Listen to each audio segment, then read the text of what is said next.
US President Donald Trump recently said that they're going to roll back emission standards to the 2020 level.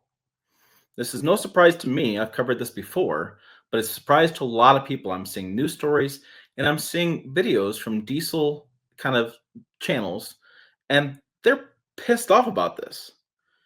So let's in this video, let's talk about this. Let's talk about why they're pissed off, what the rules mean, what they mean for your wallet, and give you kind of the big picture here. So during a Q&A after a signing event, he said, we're going to roll back emissions to 2020 emission standards. Okay. Now, if you watched this video, you may remember I talked about that. This was just 4 months ago. I talked about how you're going to roll back standards to the 2020 level.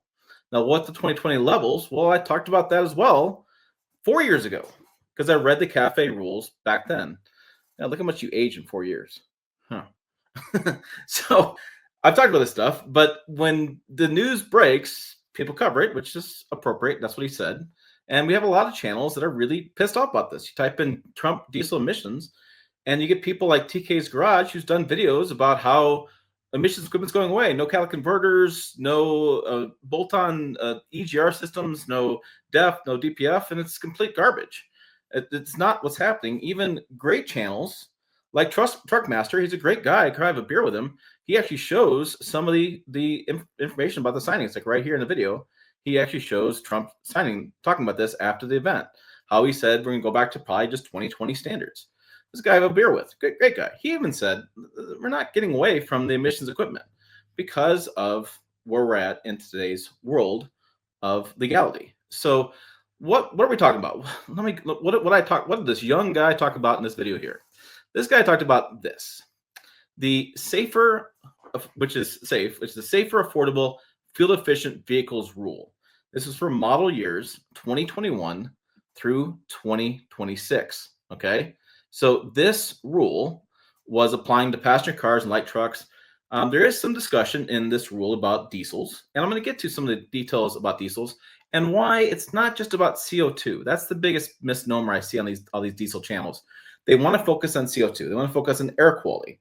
That's not it. That's part of it, but that's not it. That's not the big deal. The big deal is more than that. It's a huge issue. So what this document did, and you have who did it, the Environmental Protection Agency works with the National Highway Traffic Safety Administration. This came out, they developed this rule. It's basically what's called a corporate average fuel economy rule. And they do this, every administration done this going back to LBJ, I think is when it started, before Carter. Everybody corrects me in the comments. I always think Carter. But it was basically during the Iran oil crisis. We need to get vehicles more fuel efficient. If vehicles are de facto more fuel efficient, that makes us less reliant on foreign oil. That makes us more energy independent. The goal is we use less energy from external sources. We use more American oil or Canadian oil or whatever we're going to use oil these days from, and we have more energy independence. That's the goal of this stuff. So they come up with these rules and they put them in place as far as fuel economy standards. And they talk a lot of stuff about CO2 and mile per gallon.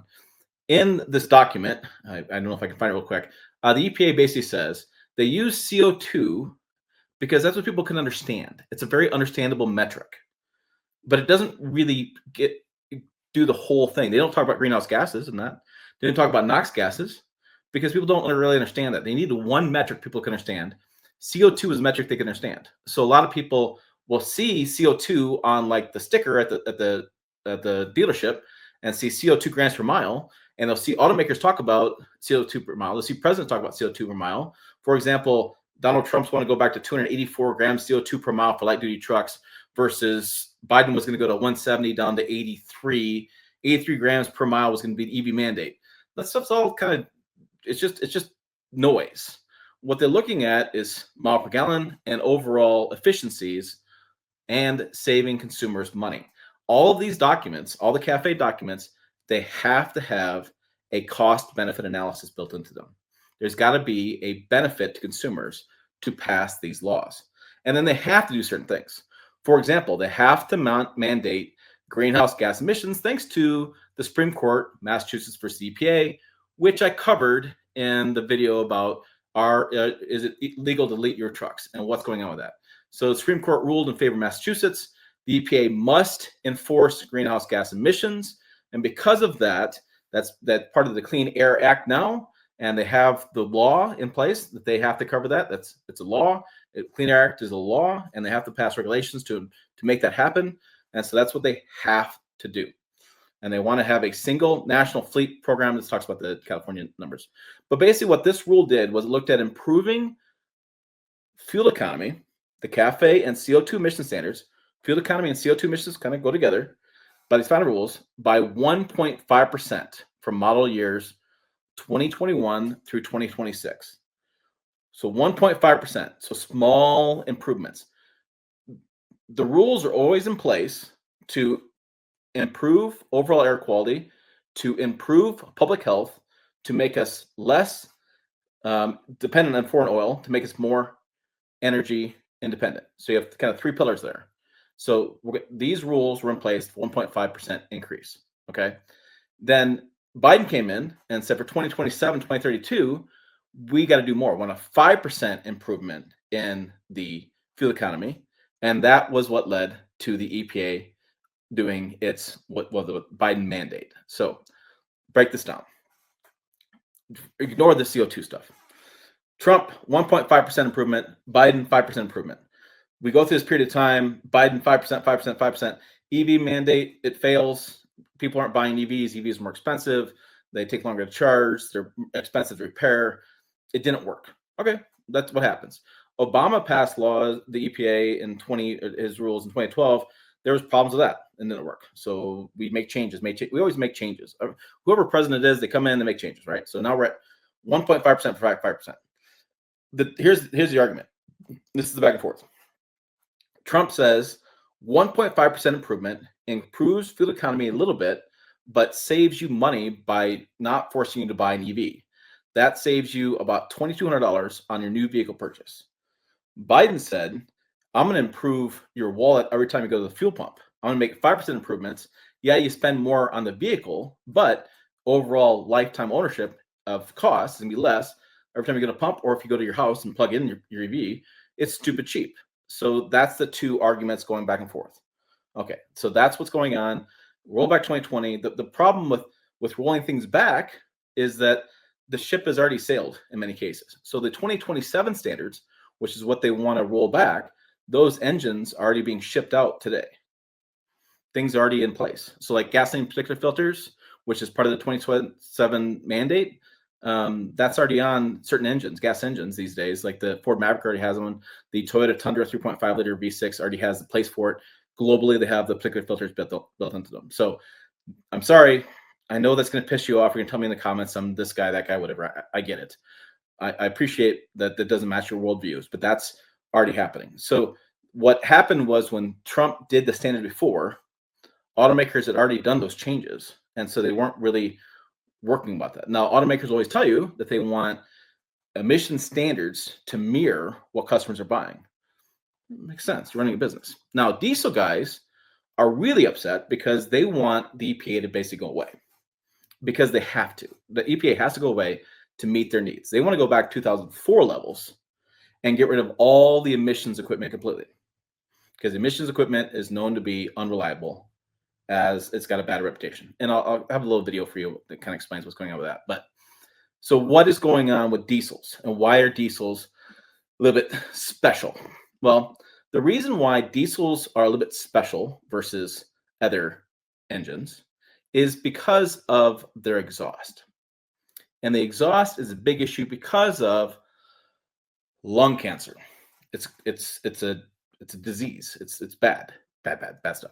So this is the background of the CAFE document. And again, you can find all stuff, right? federalregister.gov. It has it. I'll put a link maybe in the description down below if you want to grab a cup of coffee and read for about 7 hours. Diesel exhaust contains a complex mixture comprised of particulate matter, carbon dioxide, oxygen, nitrogen, a bunch of scientific compounds that basically all add up to smog. The smog you see in the air, that stuff.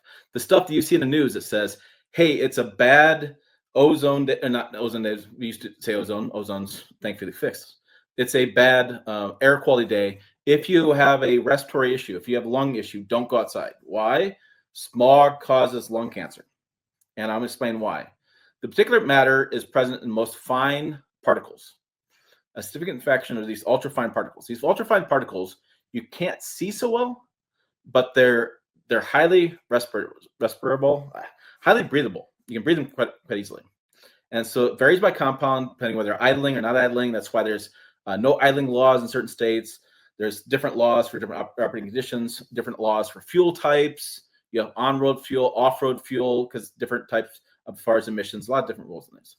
So the health effects of diesel, basically back in 2002, the Diesel Health Assessment Document, diesel, HAD, the short term for that, said exposure to diesel exhaust system was classified as likely to be carcinogenic to humans by inhalation from environmental exposures. Think of this in the terms of, say, you are a miner working underground with diesel equipment. You are a semi-truck driver. You work in a fleet. You're a diesel mechanic, and you have in your shop diesels running all the time around you. This is considered carcinogenic. You can easily breathe it in, and it can cause lung cancer. Organizations like World Health Organizations, OSHA, California EPA, U.S. Health and Human Services all came together, and they said it is dangerous to breathe this in. So they talked about different cancer risks. They talked about the health impacts. So it's important to note that they figured out that it was a annual PM 2.5 of 15 point, what this. So let me explain what this is. This is units of pollution per cubic inch of air quality. So that's just a metric they use. PM 2.5, what is that? According to the World Health Organization, PM 2.5 is fine particulate matter of 2.5 micrometers or less diameter. It is the most dangerous pollutant because it can penetrate the lung barrier, enter the blood system, causing cardiovascular and respiratory disease and cancers. It is a very dangerous pollutant. It will cause health problems. That's why certain cities globally banned diesels. People said, well, the air quality is fine. Why are you banning diesels? Well, because in that case, when you have a considerable amount of smog in a confined area, you can have higher instances of lung cancer and other cancers. Now, you can say that that's because people were smoking anyways. I totally understand the argument. But this is what they're going after. They're concerned with particulate matter, and they're concerned about in a 24-hour average exposure. So the World Health Organization says, air quality guidelines says you should not have more than 24 hours of average exposure, should not exceed 15, is that UG, whatever metric. I don't know what that, I'm not a scientist, don't know what that means, but it says 15, and our current standards have been moved down to 12. They're down to 12. EPA made it 12. So the idea there is that when you have a concentrated amount of smog, you will have lung cancer. And there has been a large, extensive body of human data showing a wide spectrum of adverse health effects. It's been proven time and time again. There's even more. This is back in 2012. There's even more data coming out saying it is bad for you. Diesel engine exhaust is bad. Full range of cancer-related health effects data for cancer-related issues. So that's what's going on. That's why there's no change to the diesel emissions equipment. You could argue all day long that the air quality is better, and it is better. If you look at the EPA's own reports on air quality standards, air quality has gotten substantially better. The different items in the atmosphere, like NOx, have started going down, declining. Okay. And it's gotten better. Now, diesel engines, when it first came out with the emissions equipment, were terrible.